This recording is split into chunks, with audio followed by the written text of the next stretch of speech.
Prices are dropping in Dubai, but why are these property prices dropping? Today is a good day to really understand what's happening in the market right now, look at the geopolitical area in general and how that's really going to affect the UAE and Dubai, and then break it down. Is this a crash? Is this an opportunity? Will people lose out and will people make money? I think everybody knows no matter the situation, there's always winners and there's always losers. Just make sure you're on the winning side.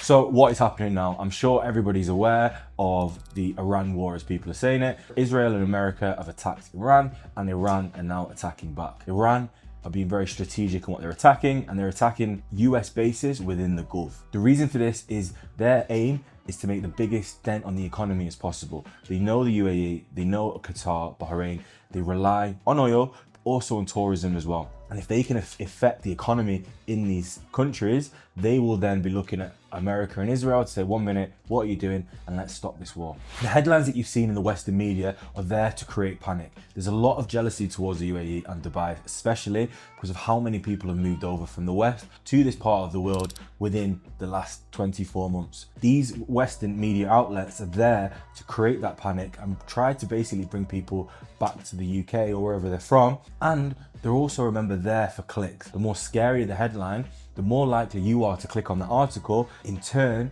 increases their ad revenue, which right now, especially for the media, is the only major stream of income that they have coming. When we're looking at how the geopolitical landscape affects real estate, obviously there's going to be some hesitation. Buyers are going to take a break because there is that uncertainty within the market. The first 2 weeks of this conflict, we definitely saw that. Buyers took a step back. Certain buyers that were looking at buying ended up leaving transactions. But as the weeks have developed, what we've realized is there's definitely two sides of the coin. Firstly, within the UAE, people are talking about distressed deals. Distressed deals only come about when sellers are motivated to sell for whatever reason. If you were a seller prior to the war and you were looking to sell then, you're obviously going to be even more motivated to sell now. So they're the deals that you're potentially seeing where they were already looking at selling for whatever reason, and now they're just thinking, right, let me get out of this situation. What we're finding out now is which buyers are serious in this market and which are only there for the short term. The long-term investors in Dubai are now back in the market. The Indians, the Emiratis, these type of people who have been in this market for 20 years, they're now coming out the woodwork, as we'd say, and looking at buying properties again.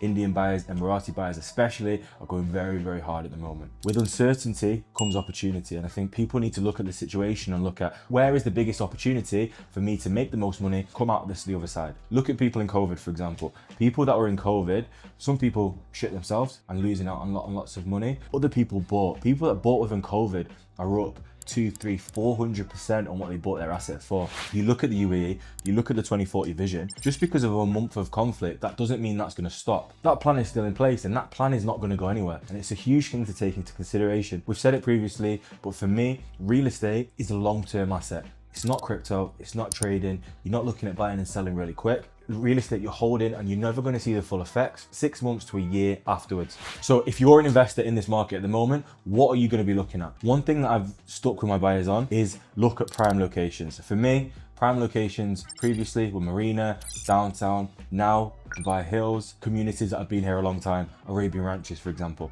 If you can look and find deals within those locations, I really don't think you can go wrong. We talked about it previously, price, developer and location. If you want the amazing developer in the right location, you're going to have to pay the top dollar price. Whereas now, you're getting a 20% discount and you're getting 2022, 2023 prices in downtown, in Marina, which is unprecedented. You've now got an opportunity to buy what the prices were 3 years ago on the same vision and on the same plan, still going to be hit by 2040 as well.